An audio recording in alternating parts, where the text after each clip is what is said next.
welcome back to the Haken channel. So today we're going to be using formulas, which is exercise 2H in your book. So let's get started. So today's learning intention is to understand what a formula represents and to be able to identify the subject of a formula. Now I will be going into detail as to what a subject is and what variables are, but just make sure you're writing down your learning intention and success criteria. So today's success criteria is that you can write a formula to represent a question or problem, and you can transpose, and that's a fancy word for rearrange, a formula to make another variable a subject, and you know what a subject and a variable mean in a formula. Okay, so you're not just writing in and have no idea what the letters mean, you actually know what it is. So just before we get started on worked examples, so let me get that out. So formula or rule relates to two or more variables. So it shows how the two variables, usually shown as letters, relate to each other. So I've done an example here. So area equals pi r squared. So we know this is a formula of an area of a circle given by its radius. So the two variables here would have been area and radius. Okay, because pi is like a number. So we know r stands for radius, and we know a stands for area. That's our variables, all right? So subject of a formula sits on its own on the left side of the formula. So if we have an example, c equals 2 pi r. So c equals the circumference, and that's what we use to, use in circles, and that's the subject of this formula. So if we were to look at a equals pi r squared, we know that a is the subject of this formula. So I've just used our measurement formulas just because I feel like we have common exposures to them. They're frequent. We access them pretty much every year, so that's why I've done that. So transposing a formula. So transposing a formula is where you make another variable a subject. So let's say we use our circumference formula, c equals 2 pi r.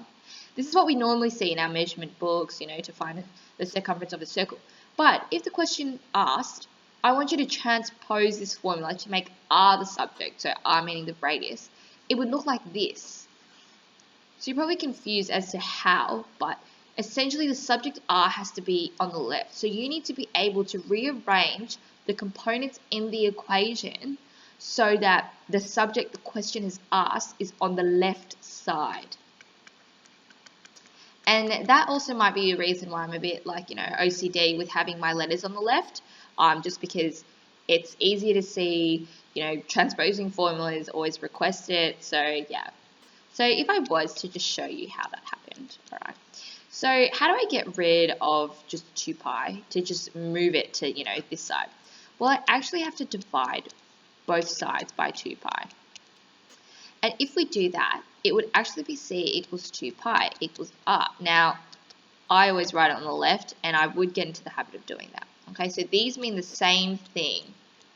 Same, but I've just written I've written r on the left of this side and r on the right. But I prefer you to write the subject on the left, so get into this habit. All right, now this is the same concept as a fraction. So, 6 divided by 5 equals 6 over 5. So kind of like here, I have done 25 divided by 2 pi divided by c. Okay, it's actually in a calculator, it'd be c divided by 2 pi. It's not actually just written first in the calculator, because I said the first number gets put there, second number gets put at the bottom. All right, cool. Remember, you can stop these slides at any time and go back to copying the notes. So we're going to do one worked example with substitution. So using the area of a trapezium formula, which I've given to you, you have to substitute. It actually means you need to put these numbers that have been allocated a letter into the equation, the formula, to find the value of a. So I've copied the formula down. So this is the formula. There's no magic tricks here. Okay. And now I've substituted a equals 24 into here. Okay. I might just use a different color. I'll do this one. Okay, I've put b equals 3 here. All right, and h equals 2 there. Do we see that? And I've just kept a the same, and I've kept a half the same.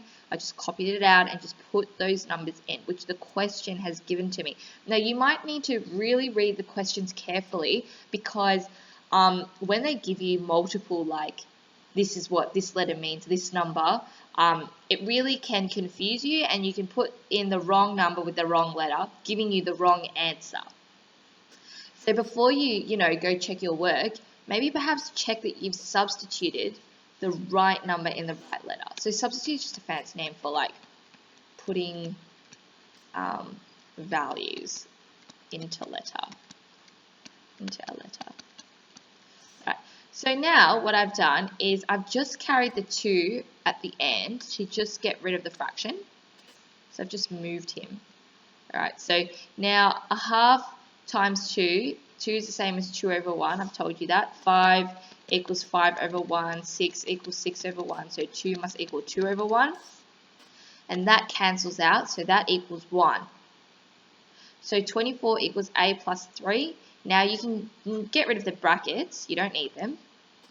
Okay. And then what you can do is you can carry the 3 across the equal sign after the first house, so 24 minus 3, because this is a plus and it's over the equals a. And just make sure you're writing your answer where the letter's on the left. Alright, so the next question is how to transpose an equation, so how to rearrange it to the right letter that the question's asking. So we can see here b equals to a minus c in brackets. So how do I get rid of 2? Well, I can just divide both sides by 2. Okay, so if I divide them by 2, I get rid of the 2 on this side. That's why there's no 2 here.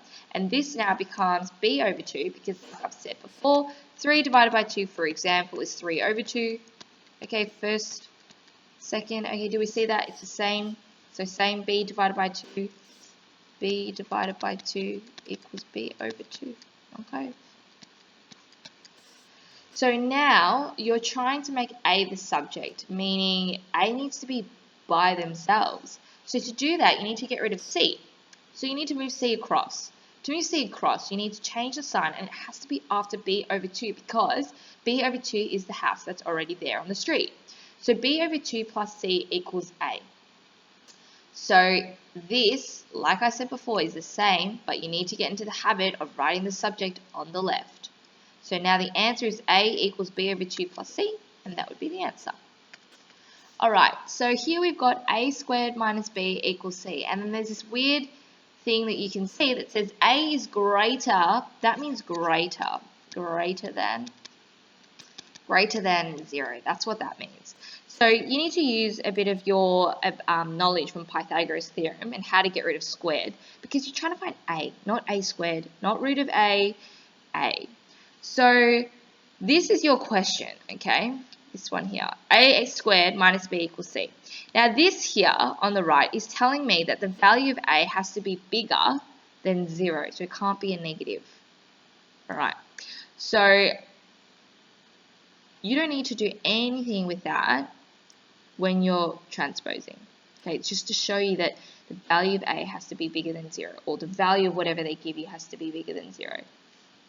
If it was A less than 0, that's saying A is less than 0, which means that it's probably going to be a negative number, because anything lower than 0 is negative. Anything greater than 0 is positive, okay?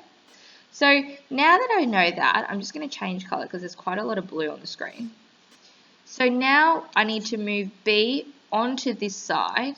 Oh, hang on. I need to move B onto this side there. So to do that, you've got to do C plus B, because the minus turns into a plus when it goes over the equal sign. All right, and now to get rid of the squared, you have to do a root, and that's why I've done A equals root C plus B. Okay, so that would have been your answer. You are just trying to rearrange it.